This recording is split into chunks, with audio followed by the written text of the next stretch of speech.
Hello everyone. Now I am going to explain the question answer of class 7th science chapter 9 soil.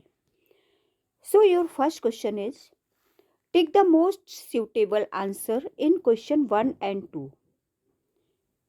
अब ये book की exercise है student आपकी, तो आप बुक एक्सरसाइज से क्वेश्चन नंबर 1 एंड 2 में, ये भी ऑब्जेक्टिव टाइप क्वेश्चन है जिसमें से आपको जो मोस्ट सूटेबल आंसर है वो आंसर राइट करना है। जैसे फर्स्ट क्वेश्चन में है in addition to the rock particles the soil contains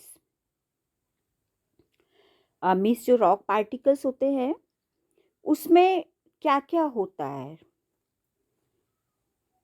तो air and water, water and plants, minerals, organic matter, air and water, water, air and plants. So your answer is number third, minerals, organic matter, air and water. It is the correct answer. Okay इस question में पूछा है कि soil contain करती है, soil में होते हैं रॉक पार्टिकल्स के साथ और क्या क्या होता है। ठीक है, तो आपका आंसर क्या है? Minerals, organic matter, air and water. Now next question, the water holding capacity is the highest in. अब नीचे टाइप्स ऑफ सॉइल दिया है, इसमें आपको बताना है कि किस टाइप की सॉइल में वाटर होल्डिंग कैपेसिटी सबसे ज़्यादा होती है। मीन्स वाटर स्टोर किस सॉइल में सबसे ज़्यादा होता है? Sandy soil, clayey soil, loamy soil and mixture of sand and loam. So correct answer is clayey soil. Clayey soil में वाटर होल्डिंग कैपेसिटी यानी वाटर स्टोर करने की क्षमता सबसे ज़्यादा होती है। Now next question, match the following. Students ये मैच द फॉलोइंग का ओनली आंसर है। ओके तो क्वेश्चन आप बुक से देख लीजिएगा। First, a home for living organism means living organism का घर। लिविंग ऑर्गेनिज्म कहाँ कहाँ रहते हैं, किस टाइप की सॉइल में रहते हैं? तो इसका आंसर है ऑल काइंड्स ऑफ सॉइल, ये सभी तरह की सॉइल में रहते हैं। Now next, upper layer of the soil. तो सॉइल की अपर लेयर कैसी होती है? Dark in colour. सॉइल की अपर लेयर का कलर डार्क होता है। Now third, Sandy soil. Sandy soil का है ऑप्शन 1 लार्ज पार्टिकल्स। सैंड देखिए ना आप लोगों ने, जिसको हम बालू कहते हैं, तो उसके जो पार्ट्स होते हैं, पार्टिकल्स होते हैं, उनका साइज बहुत बड़ा होता है। Now next, middle layer of the soil.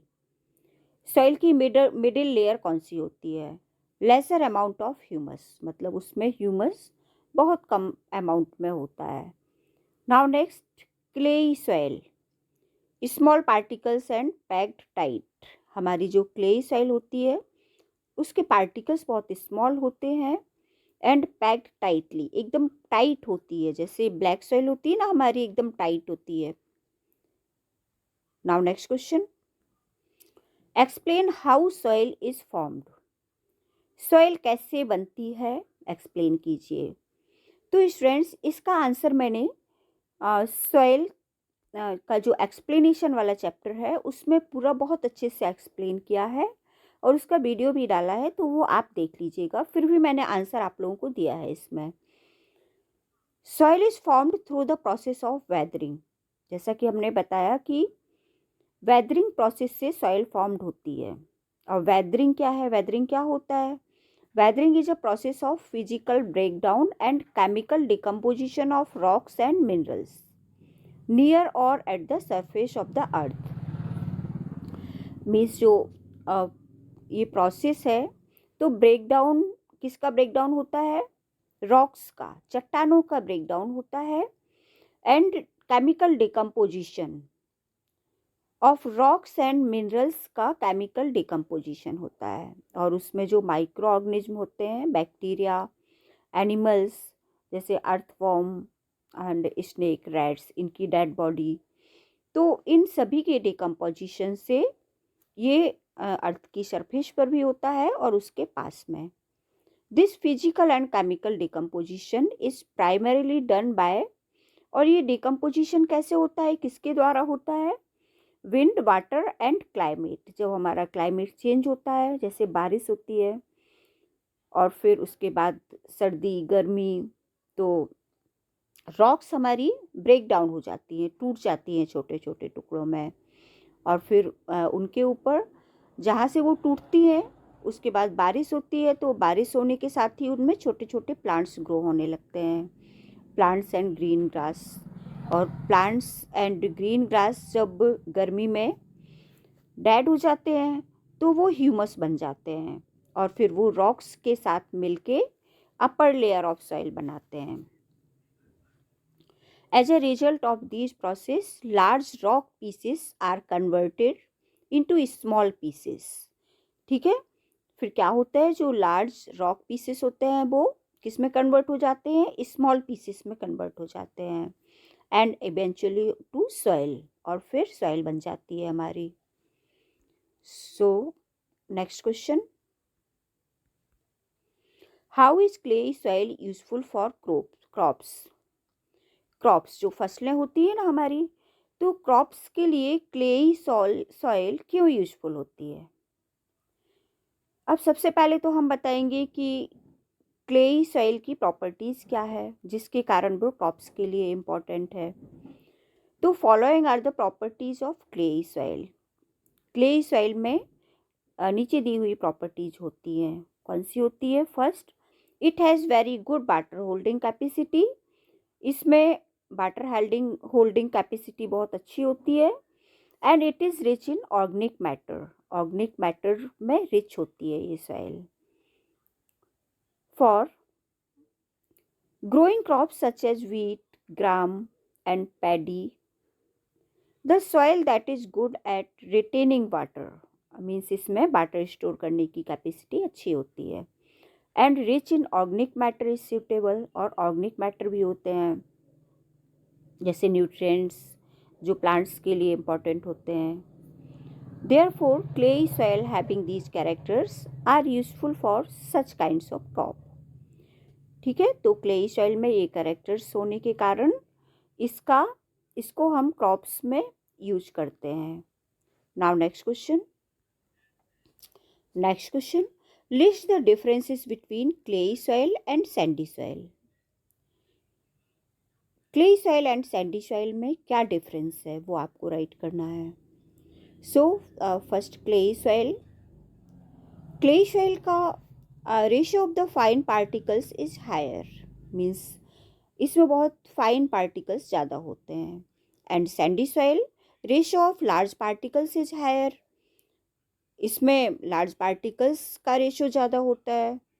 And second point, soil retains water and becomes sticky and wet, means soil में जैसा बताया था कि वाटर होल्डिंग कैपेसिटी ज़्यादा होती है, इस कारण ये स्टिकी होती है और गीली रहती है, वेट मीन्स गीली। एंड सैंडी सॉइल, इसमें लूज पार्टिकल्स होते हैं। सैंड देखिए ना आप सभी ने, तो इसमें पार्टिकल्स लूज रहते हैं। And air permit through the soil, means इसके पार्टिकल्स क्योंकि लार्ज होते हैं इसलिए इसमें एयर जाती रहती है। Third point, suitable for crops like paddy, wheat and gram. Paddy से यहाँ मीनिंग राइस क्रॉप से है। ओके, तो ये इसमें राइस, व्हीट एंड ग्राम, चना पैदा होता है। And suitable for vegetables, peanut means मूंगफली and cotton cultivation. Now fourth point, difficult to plough when wet, जब ये गीली हो जाती है तो इसको प्लो करना, प्लो जानते हैं ना, हल जोतना, बहुत डिफिकल्ट होता है। And sandy soil ड्राइज up easily, ये बहुत जल्दी ड्राई हो जाती है। कैन नॉट रिटेन वाटर, इसमें वाटर स्टोर नहीं होता है। Okay, now next question, sketch the cross section of soil and level the various layers. Means आपको सॉइल का डायग्राम बनाना है जिसमें वेरियस लेयर्स हों।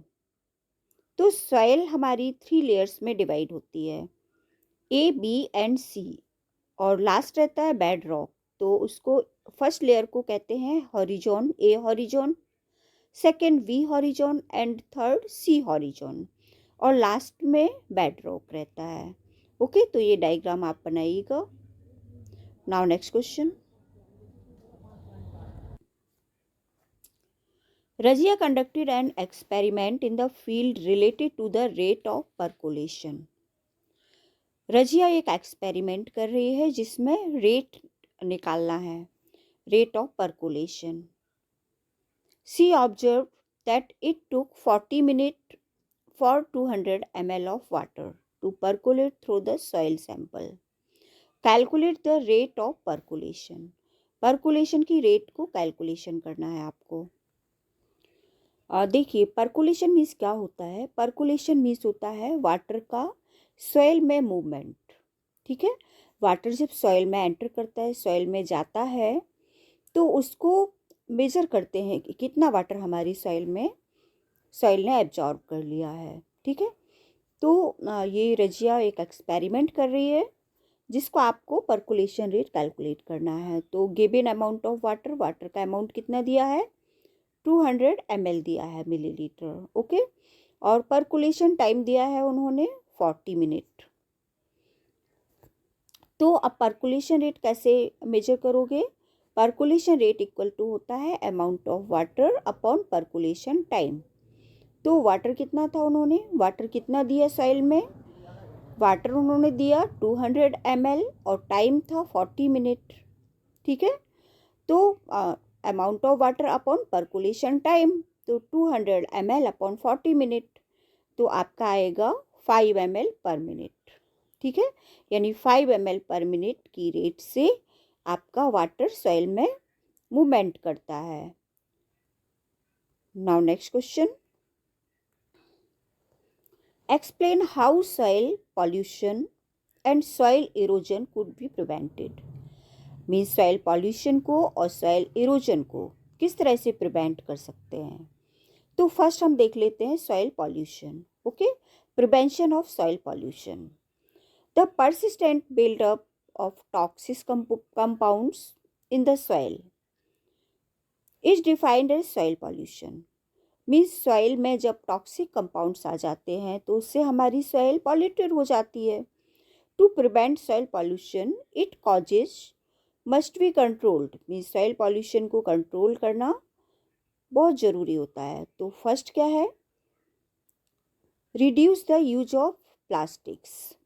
प्लास्टिक्स का यूज हमें कम करना चाहिए। Plastics and polythenes bag destroy the fertility of soil. ये सॉइल की फर्टिलिटी को कम कर देते हैं। Hence these should be disposed of properly, इसलिए इनको प्रॉपरली डिस्पोज्ड करना चाहिए। And if possible their use should be avoided. और जहाँ तक हमें करना चाहिए कि प्लास्टिक का यूज ही अवॉइड कर देना चाहिए। ठीक है, ये प्लास्टिक का यूज बहुत पहले से कई बार चलता है कि प्लास्टिक पर बैन लग जाता है। आप लोगों ने भी सुना होगा, प्लास्टिक्स की जो शॉप होती हैं वो बंद हो जाती हैं पॉलीथीन्स की, लेकिन फिर यूज होने लगता है। ठीक है, तो इसको हमें अवॉइड करना है, प्लास्टिक का यूज करना। और नेक्स्ट है industrial pollutants. Industrial pollutants means जो हमारी इंडस्ट्रीज़ हैं उनसे जो मटेरियल निकलता है, वेस्ट प्रोडक्ट जो निकलता है, तो some waste product from industries and home pollute soil. वो वेस्ट प्रोडक्ट सॉइल में जाके मिल जाता है और वो सॉइल को पॉल्यूट करता है। This pollutant should be treated chemically. तो ये जो पॉल्यूटेंट निकलता है इसको केमिकली ट्रीट करना चाहिए to make them harmless before they are disposed off. Okay, now third है insecticides. Other pollutants of soil include pesticides and insecticides. देखिए, कुछ हम अपनी क्रॉप्स में डालते हैं, पेस्टिसाइड्स होते हैं और इंसेक्टिसाइड्स, तो उनसे भी हमारी सॉइल पॉल्यूटेड होती है ना। तो इनका यूज भी हमें कम करना चाहिए और अवॉइड करना चाहिए। ठीक है, चलिए अब इसी का एक और पार्ट था जिसमें हमें बताना था सॉइल इरोजन। सॉइल इरोजन को कैसे प्रिवेंट करते हैं, चलिए इसको देखते हैं। Prevention of soil erosion. अब सबसे पहले तो सॉइल इरोजन होता क्या है? Removal of the upper fertile layer of the soil. Means soil की जो अपर फर्टाइल लेयर होती है, सबसे अपर लेयर, टॉप सॉइल जिसको हम कहते हैं, वो रिमूव कैसे हो जाती है? वो रिमूव होती है हमारी फ्लोइंग वाटर से, विंड से, ठीक है। वाई स्ट्रॉन्ग विंड और फ्लोइंग वाटर और स्ट्रॉन्ग विंड से वो लेयर हमारी रिमूव हो जाती है। तो इसको हम क्या कहते हैं? Is known as soil erosion. Following steps can be taken to reduce soil erosion. अब इसमें कुछ रीजन है सॉइल इरोजन के। तो फर्स्ट है mass awareness to reduce deforestation for industrial purposes. Means हमें अवेयर होना चाहिए डिफॉरेस्टेशन के लिए। डिफॉरेस्टेशन मीन्स फॉरेस्ट का कटना, फॉर मीन्स ट्रीज का कम होना, ठीक है। क्योंकि जो ट्रीज होते हैं, प्लांट्स होते हैं, वो सॉइल इरोजन को कम करते हैं, सॉइल को रोक के रखते हैं। जैसे जब जब रेन वाटर होता है ना, बारिश होती है, तो बारिश के कारण अगर प्लांट्स लगे होंगे तो प्लांट्स के कारण, उनकी रूट्स के कारण वो सॉइल वहाँ से बह के आगे नहीं जाएगी। And second point, helping local people to regenerate degrading forest. Means forest को डिग्रेड कर रहे हैं जो लोकल पीपल होते हैं। और थर्ड है प्लांटिंग ट्रीज। हमें ट्रीज लगाना चाहिए, तो अधिक से अधिक ट्रीज लगाइए और सॉइल इरोजन को रोकिए। Now your 10 number question is solve the following crossword puzzle with the clue given. अब नीचे कुछ क्लूज दिए हुए हैं, इन क्लूज को देख के आपको क्रॉसवर्ड पजल को सॉल्व करना है। चलिए तो क्लू देखते हैं।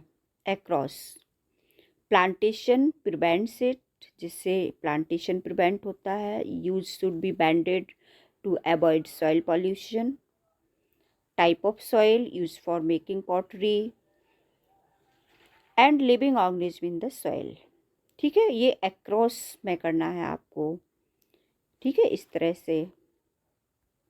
और डाउनवर्ड, डाउन में क्या करना है?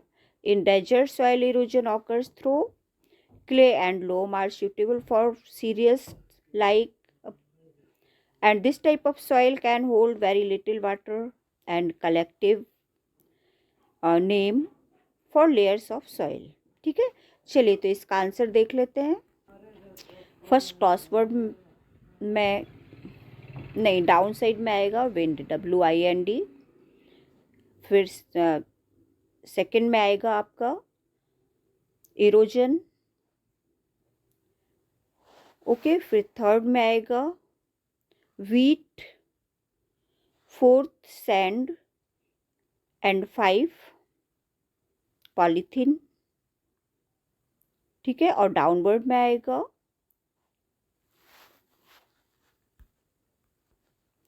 Profile and 6 clay and 7 earthworm। Okay, so complete this puzzle and your question answer is completed. So learn and write in your notebook. That's all, students. Thank you.